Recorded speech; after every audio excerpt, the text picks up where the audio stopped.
Bien, continuamos entonces con nuestro curso de teoría de números. En esta ocasión seguimos desarrollando los contenidos de la unidad número 3 de congruencia y aritmética modular. Y particularmente en este video lo que vamos a hacer es estudiar la aritmética módulo n, que ya es una forma que tenemos como para empezar a darle una estructura matemática a la congruencia. ¿Ya? Vamos a ver que la congruencia nos va a permitir definir un nuevo conjunto sobre el cual vamos a empezar a definir algunas estructuras aritméticas y algebraicas que son muy interesantes. ¿Ok? Entonces, lo primero es que tenemos que recordar algunas cosas que ya hemos demostrado en los videos anteriores. ¿Ok? Lo primero que debemos recordar es que la congruencia modular define de alguna manera una relación de equivalencia dentro del conjunto de los números enteros, ¿verdad? Nosotros dijimos que teníamos el conjunto de los números enteros y dentro de este conjunto definimos la relación de congruencia. Y esta relación era una relación de equivalencia. ¿Qué significaba eso? Que cumplía tres propiedades, que cumplía la propiedad reflexiva, es decir, que todo elemento era congruente consigo mismo, cumplía la propiedad de simetría, es decir, si un elemento es congruente con un segundo, el segundo es congruente con el primero, y también cumple la propiedad transitiva. Es decir, si un elemento es congruente con el segundo y un segundo es congruente con el tercero, entonces el primero es congruente con el tercero. ¿Ok? Bueno, resulta que las relaciones de equivalencia son súper importantes porque nos permiten de alguna manera definir algo que se llama una clase de equivalencia. Una clase de equivalencia. ¿Ok? Que en este caso, como estamos trabajando con un módulo, las vamos a llamar clases de equivalencia módulo n. Módulo n. A ver, ¿de qué se trata este tema de de las clases de equivalencia? Imagínense que nosotros fijamos un módulo. Por ejemplo, supongamos que n vale 6. Ya, entonces imagínense que yo quiero construir la clase de equivalencia del 2, por ejemplo. ¿Ok? Cuando nosotros queremos denotar una clase de equivalencia, lo que hacemos es poner el número o el objeto sobre el cual queremos definir la clase y arribita le podemos poner una especie de sombrerito. También en otros libros lo que hacen es ponerlos dentro de unos corchetitos. ¿Ok? Hay distintas formas de definirla. En este caso yo la voy a definir con un bin. ¿Ok?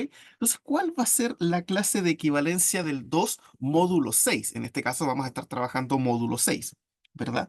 Bueno, van a ser todos los números enteros que son congruentes con 2 módulo 6. ¿Se fijan? O sea, de alguna manera la clase de equivalencia del 2 módulo 6 son todos los enteros que son congruentes con el 2 módulo 6. A ver, ¿quiénes son congruentes con el 2 módulo 6? Bueno, el mismo 2, ¿verdad? Si yo aquí armo mi conjunto, yo sé que el 2 es congruente con el 2 módulo 6. Fíjate que el 8 también es congruente con el 2 módulo 6. ¿Quién más? El 14 también es congruente con el módulo, con 2 módulos 6. El 20, el 26, el 32, todos esos numeritos son congruentes con 2 módulos 6. Efectivamente, fíjense, por ejemplo, yo sé que el 2 es congruente con el 2 módulo 6. El 2 es congruente con 8 módulo 6, porque 2 menos 8 es menos 6 y el 6 divide en menos 6. O sea, 2 menos 8 es menos 6. El 2 es congruente con el 14 módulo 6. Porque 2 menos 14 es menos 12 y el 6 divide al menos 12. ¿Se fijan? Entonces, de alguna manera, lo que hacemos nosotros cuando trabajamos con una clase de equivalencia es juntar en una especie de bolsita todos los números que son congruentes con esto.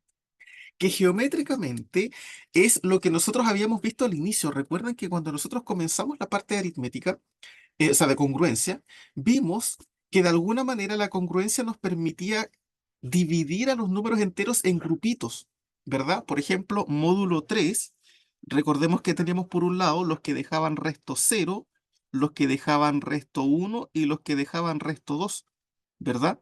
Entonces, por ejemplo, aquí yo tenía el 0, al 1, al 2. El 3 también deja resto 0 al dividir por 3. El 4 deja resto 1, el 5 deja resto 2. El 6, el 7 y el 8. Y así, ¿se acuerdan ustedes? Empezábamos a formar unas especies de grupitos. Bueno, esos grupitos, cada uno de esos grupos es una clase de equivalencia. ¿Por qué? Porque todos los que están en cada grupito dejan un resto fijo. Entonces ahora va a ser algo muy similar. En este caso, lo que nosotros estaríamos haciendo con la clase del 2 es buscar todos aquellos números que que al ser divididos por 6 me dejan resto 2. ¿Se fijan? Esa es la clase de equivalencia del 2. ¿Ok? Y así yo puedo armar una clase de equivalencia con cualquier, con cualquier número entero. ¿Ok? Siempre la idea va a ser que cuando trabajemos con clases de equivalencia, vamos a buscar todos los elementos que son equivalentes a un número fijo en un módulo dado.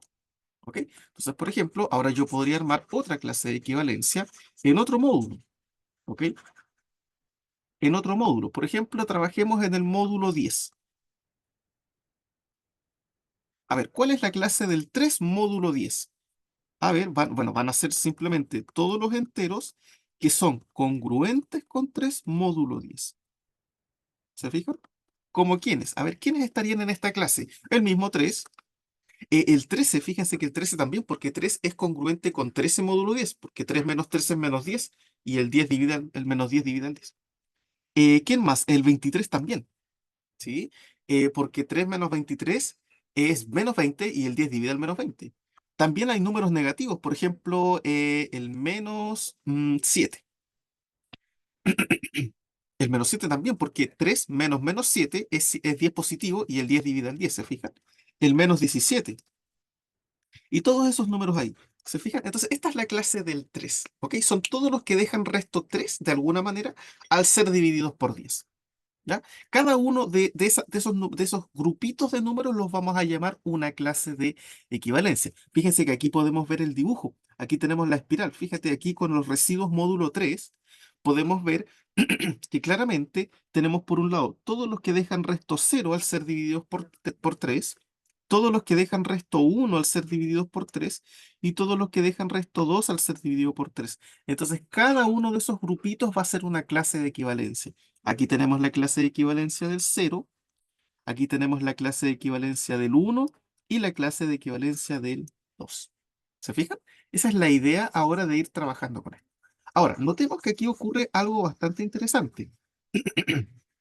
Porque si yo estoy trabajando en un módulo, uno podría preguntarse, bueno, a lo mejor voy a tener infinitas clases de equivalencia porque las clases de equivalencia son para cada número entero. Ya, pero resulta que cuando se trabaja particularmente con la aritmética módulo n, ocurre que en realidad no hay infinitas clases de equivalencia, sino que son una cantidad finita. Y esto se debe a lo siguiente. Imagínense que estamos trabajando en el módulo n y supongamos que a es cualquier número entero. Bueno, por el algoritmo de la división, yo sé que A se puede escribir como n por q más r, donde q es el cociente y r es el resto. Y recuerden que r tiene que estar entre 0 y n. Ah, esto qué me está indicando de alguna manera? Que cada número entero debe ser congruente a un resto. Recuerden que de alguna manera la congruencia me está hablando sobre los restos. Si esto ocurre, fíjate que significa que A es congruente con R módulo N, ¿verdad? Porque de aquí, fíjate, de aquí, de esta expresión, yo puedo despejar, bueno, podríamos pasar el resto restando y me queda A menos R igual a N por Q. Eso significa que N divide a menos R y por lo tanto A es congruente a R módulo N, por las definiciones que hemos estado trabajando antes. Entonces, fíjate que todos los números enteros van a ser congruentes a un resto, pero ese resto oscila solamente entre 0 y n. Eso me indica que todos los números van a ser congruentes a algún número que está entre 0 y n, y no hay más. ¿Se fijan? Por lo tanto, vamos a tener una cantidad finita de clases de equivalencia. ¿Ok? Por ejemplo, si yo trabajo con la clase del 4, ¿cuáles son los restos posibles que se generan al dividir por 4? Solamente tengo el resto posible, 0, el 1, el 2 y el 3, y no hay más. Por lo tanto, estas van a ser las clases de equivalencia módulo 4, la clase del 0, la clase del 1, la clase del 2 y la clase del 3. No hay más. No hay más clases de equivalencia distintas a estas. Claro, aquí la clase del 0 van a ser todos aquellos que son congruentes con 0 módulo 4. El 0, el 4, el 8, el 12, el 16, ¿se fija? La clase del uno van a ser todos aquellos que son congruentes con uno módulo 4. El uno, el 5, el 9, el 13, el 17 y así sucesivamente. La clase del 2 van a ser todos aquellos que son congruentes con 2. El 2, el 6, el 10, el 14, el 18 y así sucesivamente. Y la clase del 3 van a ser todos aquellos que son congruentes con 3. El 3, el 7, el 11, el 15, el 19, todos esos números. Ya, pero a lo mejor alguien me puede decir, bueno, ¿y qué pasa si yo quiero escribir la clase del 4? Esa clase tiene que ser distinta, ¿o no? No, la verdad es que no. ¿Por qué? Porque resulta que la clase del 4 van a ser todos aquellos que son congruentes con 4 módulo 4. ¿Se fijan? A ver, lo voy a escribir de la siguiente manera. La clase del 4 son todos aquellos enteros tales que X es congruente con 4 módulo 4, pero el 4 es congruente con 0 módulo 4. Por lo tanto, por transitividad, si yo quiero los X que son congruentes con 4 y 4 es congruente con 0, esta clase es lo mismo que yo quisiera los X que son congruentes con 0. Eso significa que la clase del 4 en realidad es la misma clase del 0. ¿Se fijan? O sea, la clase del 4 no es una clase distinta, es la misma clase del 0. ¿Y cuál será la clase del 5?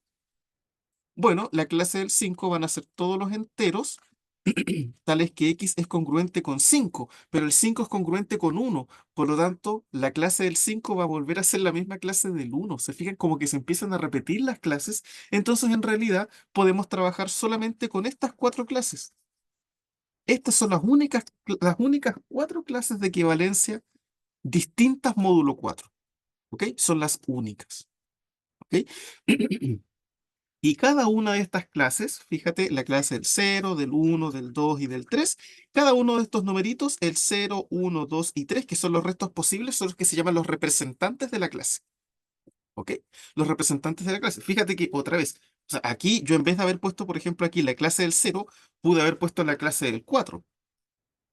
Y no había ningún problema, eran las mismas. Era exactamente la clase del 4 y la clase del 0 son exactamente las mismas. Solo que en este caso yo había escogido como representante al 0. Pero las clases de equivalencia eran las mismas, ¿ok? Entonces, la idea de trabajar con clases de equivalencia es que nosotros nos vamos a quedar con todos los numeritos que son congruentes con un número fijo, ¿ya? Y nos estamos dando cuenta que en realidad, si trabajamos con un módulo n, vamos a tener una cantidad finita de clases de equivalencia, ¿ok? Que fíjate, siempre van desde 0 a n-1, y eso es lo que podemos ver acá. ¿Ok? Las clases de equivalencia módulo n van a ser las clases desde el 0 hasta el n-1. Claro, fíjate aquí la clase del 4 va desde el 0 hasta el 4-1, que es 3. ¿Se fijan? Y así vamos a poder ir jugando con todas las clases. A ver, ¿qué pasa si yo quiero ahora, por ejemplo, las clases de equivalencia módulo 6? ¿Cuáles son las clases de equivalencia módulo 6? Bueno, va a ser la clase del 0, la del 1, la del 2, la del 3, la del 4 y la del 5. La del 6 vuelve a ser la misma que la del 0. La del 7 vuelve a ser la misma que la del 1. La del 8 vuelve a ser la misma que la del 2. La del 9 vuelve a ser la misma que la del 3. La del 10 igual a la del 4. La del 11 es igual a la del 5. Y la del 12 vuelve a ser igual a la del 0. ¿Se fijan? Entonces, de alguna manera, tenemos sí infinitas clases, pero en realidad solamente tenemos 5 distintas. Entonces, estos numeritos que son generalmente lo que nosotros vamos a escoger son los que se llaman los representantes de cada clase. ¿Se fijan? Esa es la idea principal. ¿Ok? Ahora, ¿qué es lo que pasa? Que cuando se trabaja con una clase de equivalencia, ¿ok? O cuando se trabaja en general con clases de equivalencia, lo que uno puede intentar hacer es definir algo que se llama el conjunto cociente. Y el conjunto cociente no es más que el conjunto que tiene a todas las clases de equivalencia. Por ejemplo, aquí, módulo 4, nosotros nos dimos cuenta que tenemos 4 clases de equivalencia distintas. Yo puedo juntar todas esas clases de equivalencia en un solo conjunto. Ese es el que se llama el conjunto cociente. ¿Ok? Entonces el conjunto cociente va a ser Z cocientado con la relación de congruencia. Y aquí vamos a tener un conjunto donde vamos a dejar solamente las clases de equivalencia. La clase del 0, la clase del 1, la clase del 2 y la clase del 3. ¿Se fijan? Este es el conjunto cociente. Cuando nos referimos a un conjunto cociente, nos estamos refiriendo a que vamos a juntar todas las clases de equivalencia inducidas por la relación de equivalencia. ¿Ok? La notación usual que se usa para el conjunto cociente es poner arriba el conjunto sobre el cual uno está trabajando, poner una diagonal y después poner la relación con la que uno está trabajando. Por ejemplo, nosotros estamos trabajando con los enteros y la relación que tenemos es la relación de congruencia. ¿Se fijan? Entonces, por eso es que el conjunto cociente se denota de esta manera. Sin embargo, nosotros generalmente, en vez de usar esta notación, utilizamos otra notación. La notación que usamos es poner z y abajito poner un subíndice que nos diga cuál es el módulo. ¿Se fijan? Entonces, Z4 es el conjunto cociente de los enteros módulo 4. Y tenemos solamente cuatro clases, la del 0, 1, 2 y 3. ¿Se fijan? Entonces, cuando yo, por ejemplo, escriba Z6, en Z6 están todas las clases de equivalencia módulo 6. Y ya sabemos que son bien pocas, son simplemente la del 0, la del 1, la del 2, la del 3, la del 4 y la del 5. Siempre llega hasta n-1. Eso es lo que nos está mostrando acá. Siempre las clases de equivalencia llegan hasta n-1. ¿Ok? Porque de ahí se vuelven a repetir. ¿Ok? Este conjunto es el que nosotros desde ahora en adelante, bueno, y ahora si uno lo generaliza, ¿verdad? En general ZN van a ser las clases de equivalencia 0, 1 y así hasta la clase de equivalencia n-1. ¿Ok? Este conjunto es el que nosotros vamos a denotar o vamos a nombrar desde ahora en adelante el conjunto de los enteros módulo n. Conjunto de los enteros módulo n. ¿Se fijan? Y cuando nos referimos a los enteros módulo n, simplemente nos estamos refiriendo al conjunto cociente, es decir, aquel conjunto que tiene a todas las clases de equivalencia. Entonces, por ejemplo, ¿cuál es el conjunto de los enteros módulo 3? Es simplemente la clase de equivalencia del 0, del 1 y del 2. ¿Ok? Una cosa importante que ustedes deben tener en consideración es que este cero que yo puse aquí, este no es el número cero, no es el cero de los números enteros, sino que es la clase de equivalencia del cero, módulo 3. Son todos los que son, es un conjunto. Este cero es un conjunto, es el conjunto de todos los enteros que son congruentes con cero, módulo 3. Aquí dentro está el cero, está el 3, el 6, el 9, el 12 y también los negativos, el -3, el -6. O sea, ese de ahí es un conjunto, no es un entero, no es un número entero normal, como los que nosotros conocemos, ¿ok? Sino que es un entero módulo n, ¿ok? Ese es el cero módulo 3. Es decir, de alguna manera, eso es la clase de equivalencia de todos los números que dejan resto cero al ser divididos por 3. ¿Ok? Por lo tanto, no es lo mismo, ¿ya? No pueden ser tratados de alguna manera de la misma manera con la que nosotros trabajamos los números enteros. ¿Ya? Eso es importante tenerlo en cuenta.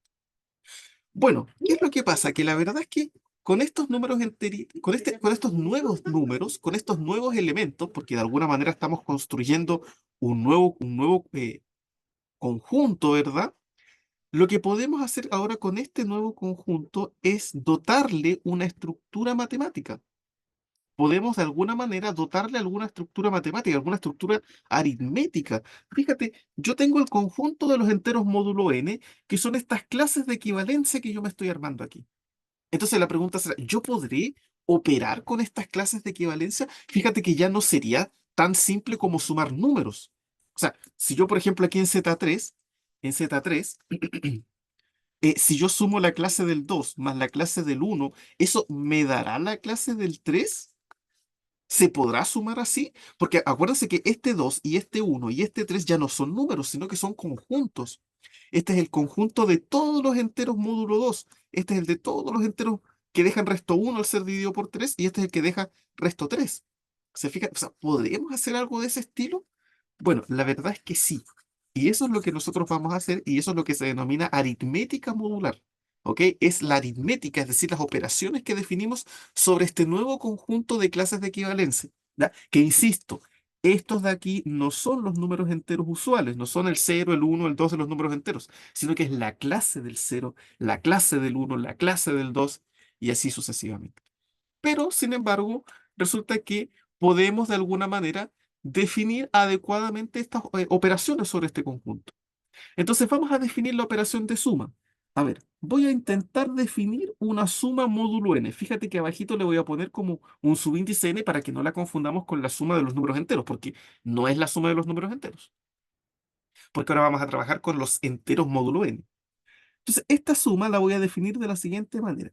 Va a ir desde Zn cruz Zn a zn. ¿Qué significa eso? Que voy a tomar dos enteros módulo n y voy a devolver un entero módulo n. Y lo que vamos a hacer aquí es tomar dos clases de equivalencia, la clase de equivalencia del 0, o sea, del x, y la clase de equivalencia del y, y esto lo voy a transformar en la clase de equivalencia del x más y. Así estoy definiendo la suma. Fíjense, así estoy definiendo la suma. Fíjense que es como una forma extraña. A ver, ¿cómo sería? A ver, hagamos un ejemplo. Supongamos que yo estoy trabajando en Z4. Ya, yo sé que Z4, ¿verdad? Aquí está la clase del 0, la clase del 1, la clase del 2 y la clase del 3. ¿Ok? Y no hay más, porque de ahí se empiezan a repetir de nuevo. Entonces, esto es un conjunto finito. Si a mí me dice, ¿y dónde está la clase del 4? Es la misma que la del 0. Entonces, ¿para qué la vamos a poner de nuevo si es la misma? A ver, imagínense que yo quiero sumar aquí. Por ejemplo, yo quiero sumar la clase del 1 más la clase del 2. ¿Cómo se suma esto? Bueno, aquí me dice que lo que tengo que hacer es simplemente sumar los numeritos como si fueran números enteros de alguna manera y trabajar con la clase. O sea, aquí lo que yo haría es sumar el 1 más el 2 y trabajar con la clase. Y 1 más 2 es 3. Entonces, ¿esto qué es lo que me está diciendo? Esto me está diciendo que la clase del 1 más la clase del 2 es igual a la clase del 3. Ah, ya, entonces esto significa que estamos trabajando igual que los números enteros. Entonces la operación que estamos haciendo aquí, la suma, que esta es la suma módulo 4 en realidad, voy a poner aquí el subíndice 4. La suma módulo 4 es lo mismo que la suma de los enteros entonces, ¿o no? A ver, veamos otro ejemplo. Imagínense que yo quiero sumar la clase del 2 más la clase del 3. ¿Cuánto me da esto? Bueno, esta es la suma módulo 4. Entonces aquí, esto va a ser lo mismo que 2 más 3, y esto me da 2 más 3 es 5. Entonces me quedó la clase del 5. Ah, pero ustedes se acordarán que la clase del 5 era la misma que la clase del 1. Por lo tanto, en realidad, esto me está dando la clase del 1.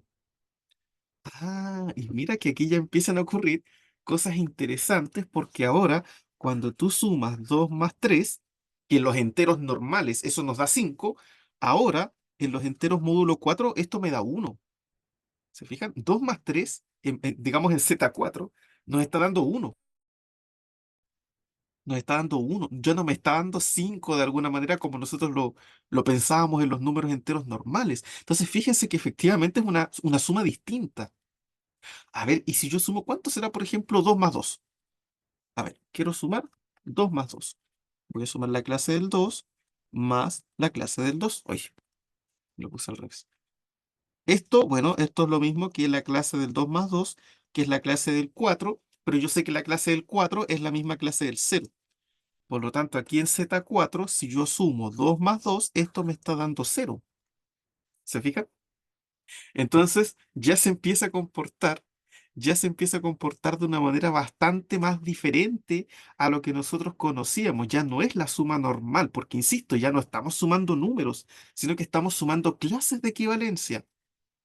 Entonces ahora cambia de alguna manera la forma en la cual nosotros tenemos que entender esto. Esto, fíjate, yo estoy haciendo el ejemplo en Z4, pero si estoy haciendo un ejemplo en otro conjunto, por ejemplo, a ver, no sé, me voy a ir a trabajar a Z7. A ver, ¿quién es Z7? Z7 es el conjunto consciente de los enteros módulo 7, ¿verdad? Y esto es simplemente la clase del 0, 1, 2, 3, 4, 5 y 6. A ver, si yo estoy en Z7 y quiero sumar, por ejemplo, ¿cuánto será 4 más 5? ¿Cuánto nos dará 4 más 5 en Z7? Esto es lo mismo que la clase del 4 más 5, que esto es lo mismo que la clase del 9, pero la clase del 9 es la misma clase del 2 módulo 7. Por lo tanto, aquí 4 más 5 me está dando 2. ¿Se fijan? 4 más 5 es 2 en Z7. ¿Ok? Insisto, son clases de equivalencia, no son números enteros. No es que yo sume el entero 4 con el entero 5 y me dé 2. No. Es la clase del 4 más la clase del 5, eso es igual a la clase del 2. ¿Se fijan?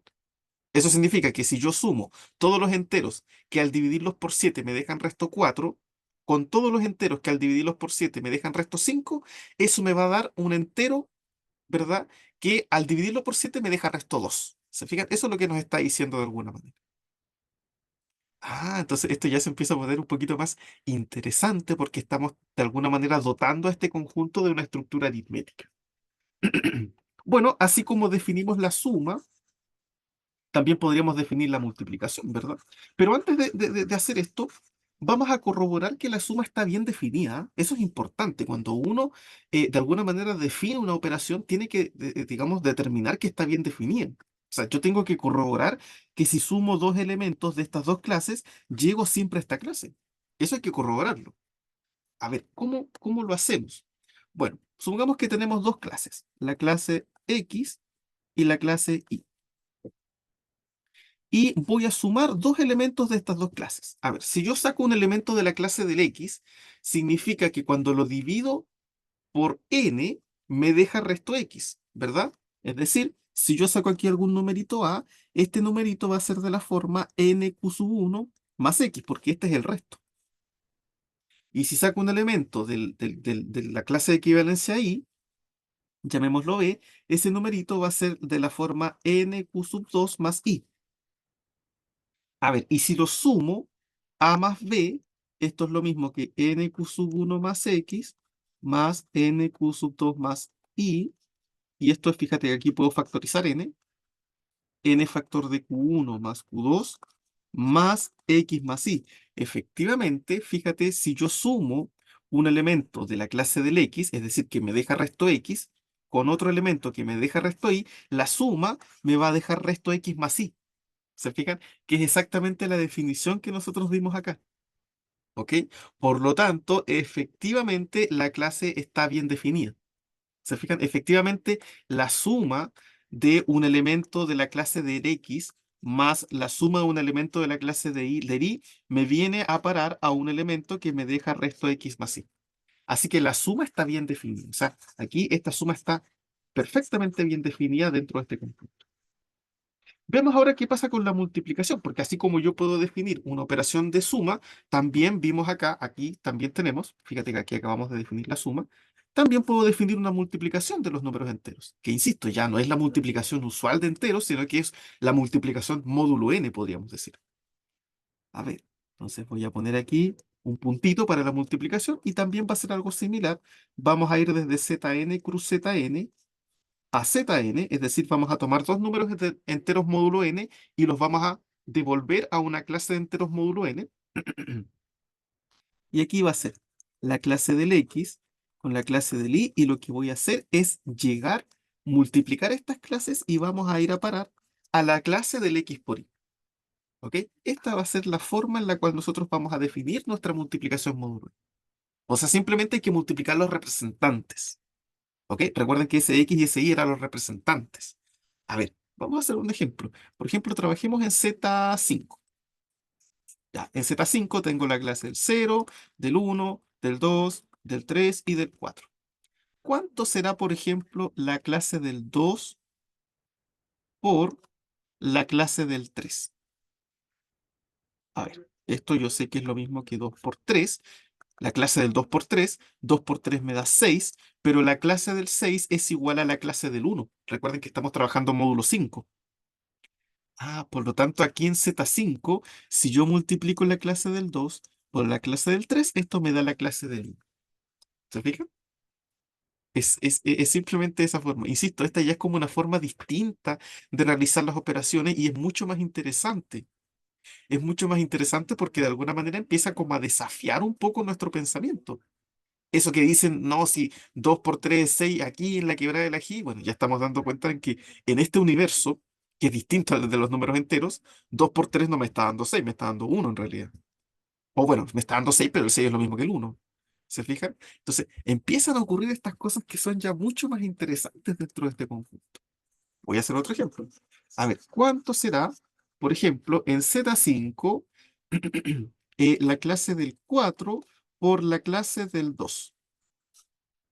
Bueno, esto va a ser lo mismo que la clase del 4 por 2, que es la clase del 8, pero como estamos trabajando en Z5, la clase del 8 es la misma que la clase del 3. Por lo tanto, en Z5, 4 por 2 me está dando 3. ¿Ok? Entendiendo que el 4, el 2 y el 3 son clases de equivalencia, no números enteros común y corriente. ¿Se fijan? ¿Estará bien definida esta operación de multiplicación así? A ver, hay que corroborarlo. ¿Qué tendría que corroborar? Que si multiplico dos elementos de la clase del X y del Y, eso tiene que llegar a parar a la clase del X por Y. Es decir, si yo tomo un elemento de la clase del X, eso significa que el elemento me deja resto X cuando lo divido por N. Es decir, A tiene que ser de la forma NQ sub 1 más X, ¿verdad? Tiene que dejar resto X. Y si está en la clase del Y, significa que el elemento va a dejar resto Y. Si yo los multiplico, la multiplicación me debería dejar resto X por Y. Esa es la idea. ¿Será verdad? A ver, voy a multiplicar. A por B va a ser multiplicar NQ1 más X por NQ sub 2 más Y. Hacemos la multiplicación. Aquí me queda N por N, que va a ser N cuadrado, Q1, Q2, más NQ sub 1 por Y.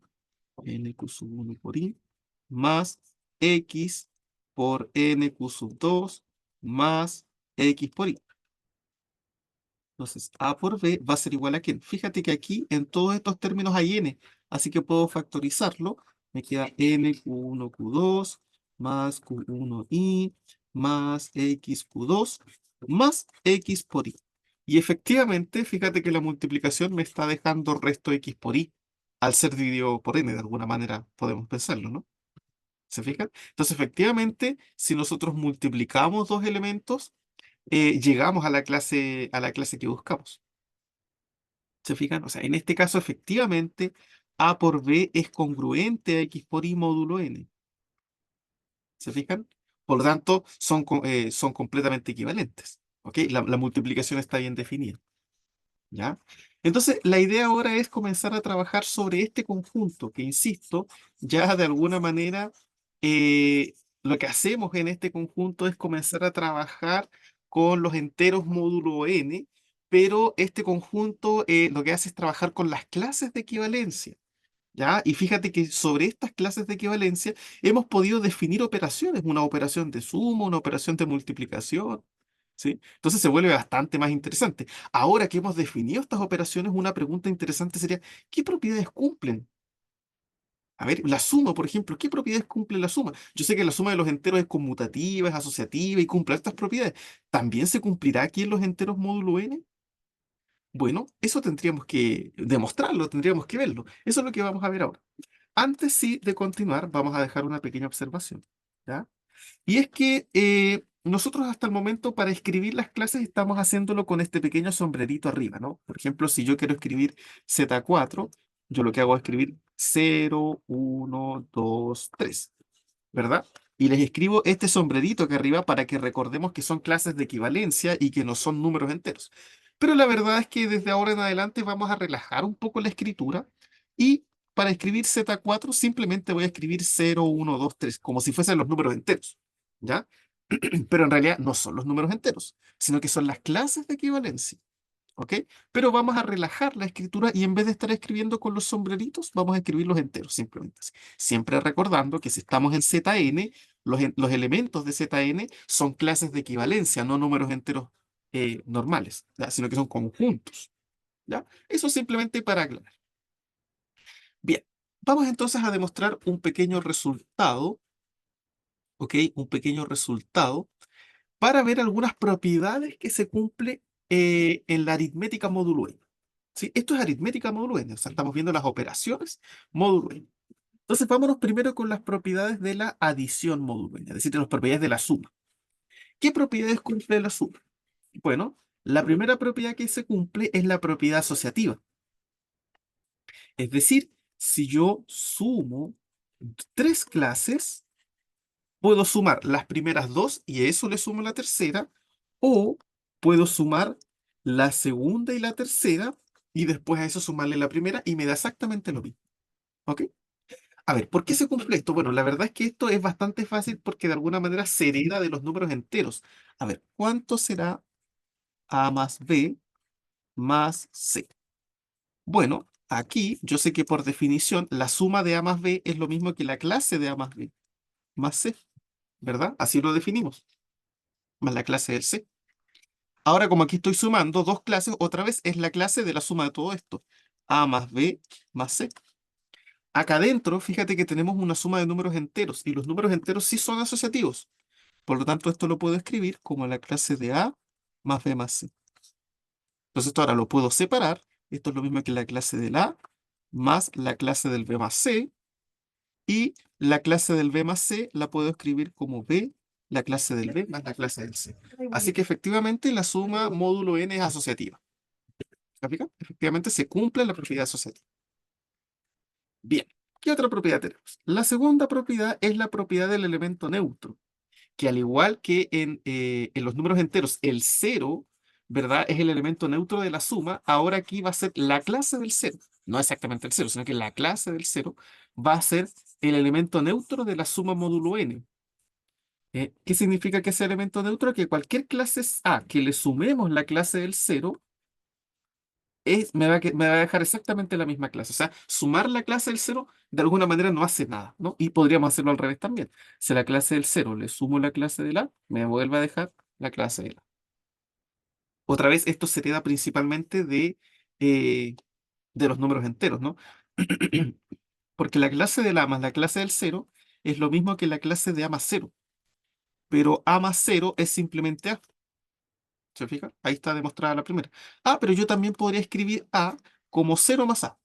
Y esto lo puedo desarmar como la clase del cero más la clase de L. ¿Se fija? O sea, estamos simplemente haciendo juegos con las distintas propiedades que ya conocemos. ¿Ok? Por lo tanto, cuando trabajamos en los enteros módulo n, también tenemos el cero. El cero que va a ser como el elemento neutro de la suma.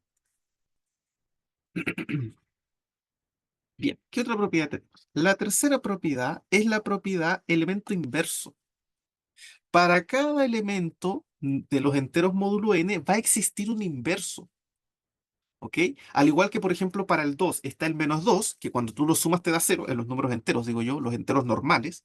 En el 5, el inverso es el menos 5, el 10, el inverso es el menos 10. Ahora en los enteros módulo n también tenemos inversos. Solo que los inversos son un poquito distintos, porque recuerden que estamos trabajando con clases de equivalencia.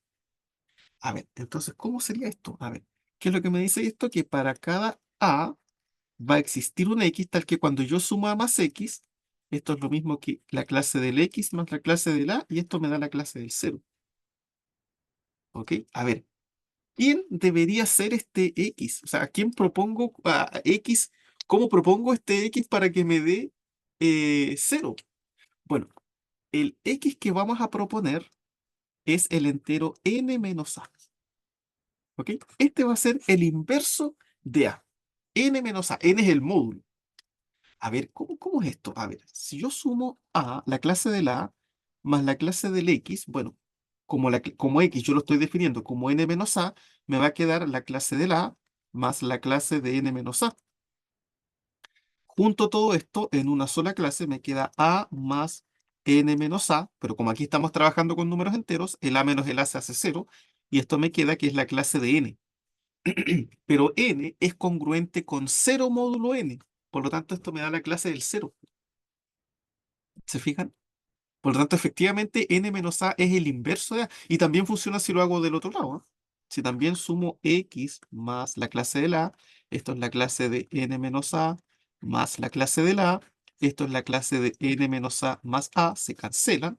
Esto me queda la clase de n y esto es la clase del cero. Efectivamente, entonces el inverso de a es n menos a. A ver, por ejemplo, hagamos un ejemplo. ¿Quién es el inverso? Imagínense que estoy trabajando en Z5.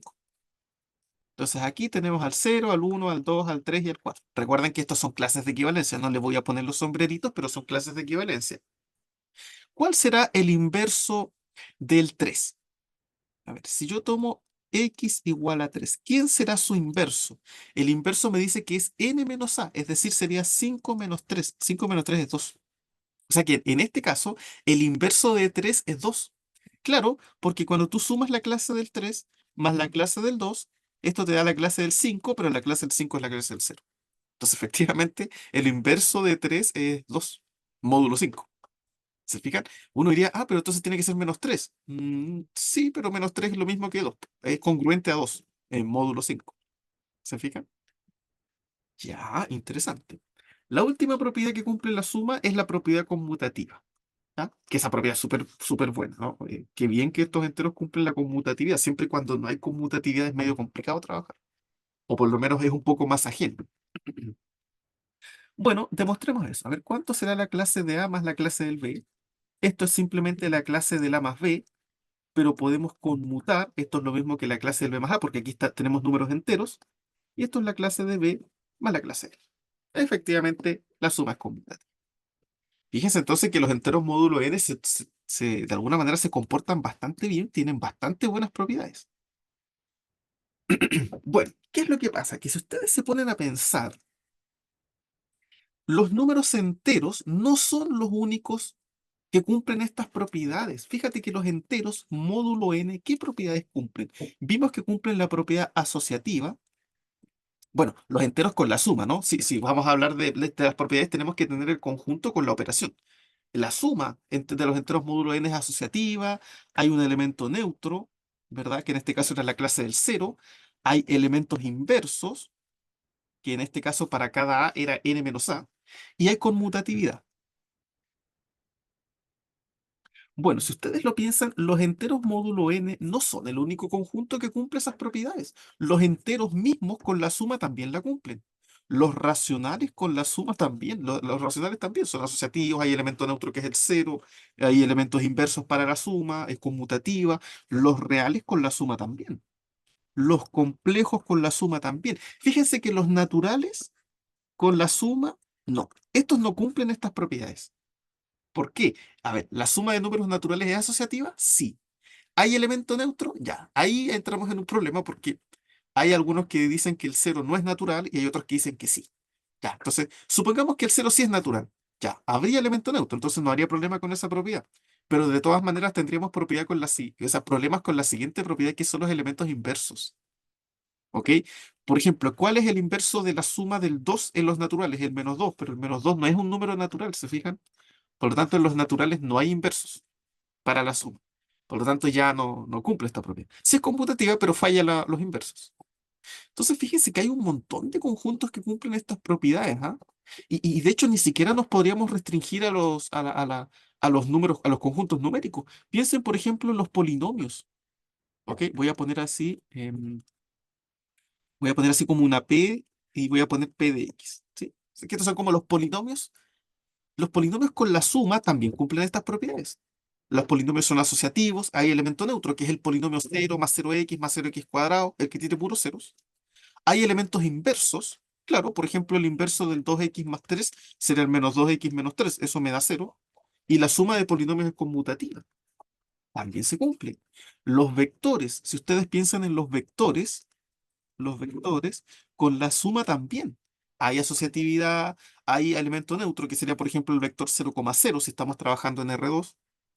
Hay elementos inversos, claro, el inverso del 2,3 sería el menos 2, menos 3, y hay conmutatividad. O sea, si ustedes lo piensan, en realidad hay un montón de conjuntos matemáticos, de estructuras matemáticas con operaciones que cumplen esta misma lista de propiedades.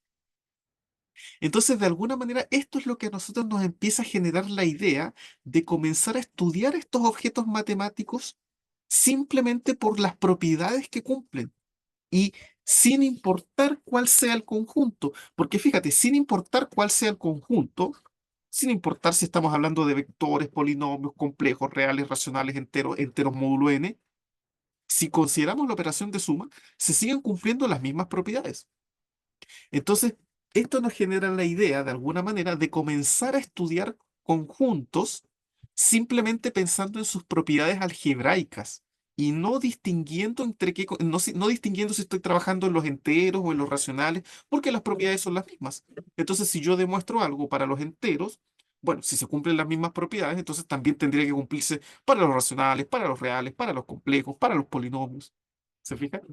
Entonces, de ahí es donde de alguna manera empiezan a nacer estas nociones como de estudiar estructuras algebraicas, es decir, estructuras matemáticas donde nosotros pensemos en un conjunto pongámosle a este conjunto tenemos que darle una operación, voy a poner asterisco porque puede ser cualquier operación, en este caso fue la suma, pero yo podría pensar en la multiplicación, en la división, no sé, revisar. o exigir o algunas propiedades y empezar a estudiar este conjunto con esa operación por medio de propiedades. ¿Se fijan? De manera abstracta, ¿ok? De manera algebraica, pensando solamente en las propiedades algebraicas y no distinguiendo de quién es este conjunto. ¿Ok?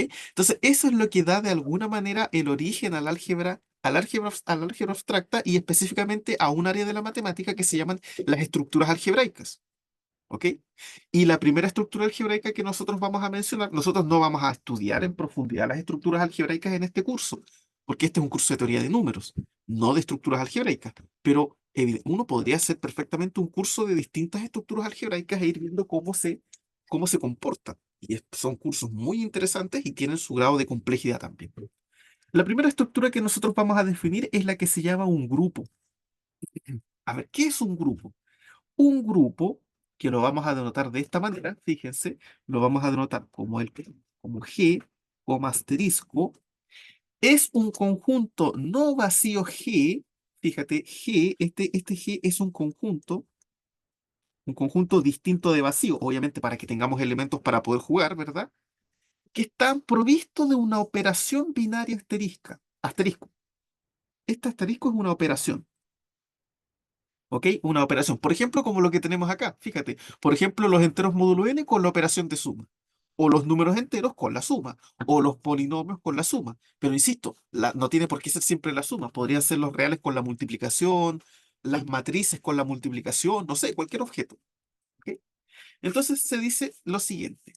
Un grupo va a ser un conjunto no vacío con una operación definida que cumple las siguientes propiedades. La primera es la propiedad asociativa.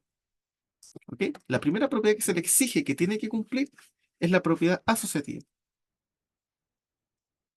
¿Ok? La segunda propiedad, que aquí están descritas de manera abstracta, pero finalmente es eso, ¿no? La segunda propiedad que se le exige es la propiedad del elemento neutro. Por ejemplo, para el ZR, el neutro para la suma era el cero, ¿verdad? Pero insisto, estos elementos van a ir cambiando dependiendo del conjunto y de la operación. Si yo, por ejemplo, considero los reales con la multiplicación, ahí el elemento neutro ya no es el cero, es el uno. El neutro para la multiplicación es el uno. ¿Se fijan que van cambiando los elementos? Y la tercera propiedad que se exige es elementos inversos. Elementos inversos para la propiedad. ¿Ok? Entonces, si yo tengo un conjunto con una operación que cumple estas tres propiedades, que cumple la asociatividad, que hay elemento neutro y que hay elementos inversos, entonces esa estructura se va a llamar un grupo. Matemáticamente, eso es un grupo. Por ejemplo, ¿quiénes serían un grupo? Bueno, los enteros módulo n con la suma son un grupo. Son un grupo, porque cumplen estas tres propiedades. Nosotros lo acabamos de demostrar recién. Fíjate, aquí está la primera que demostramos en la asociatividad, la segunda es el elemento neutro, que para el caso de las sumas es la clase del cero, y la tercera es que hay elementos inversos, que eran los n menos a. Así que, efectivamente, los enteros módulo n con la suma cumplen las primeras tres propiedades, por lo tanto es un grupo. ¿Quiénes más son un grupo? Los enteros con la suma, los racionales con la suma, los reales con la suma. ¿Se fijan? Los complejos con la suma, los polinomios, los vectores, todos esos son ejemplos de grupos. ¿Se fijan? Ah, pero fíjate que aquí en ningún caso yo hablé de conmutatividad.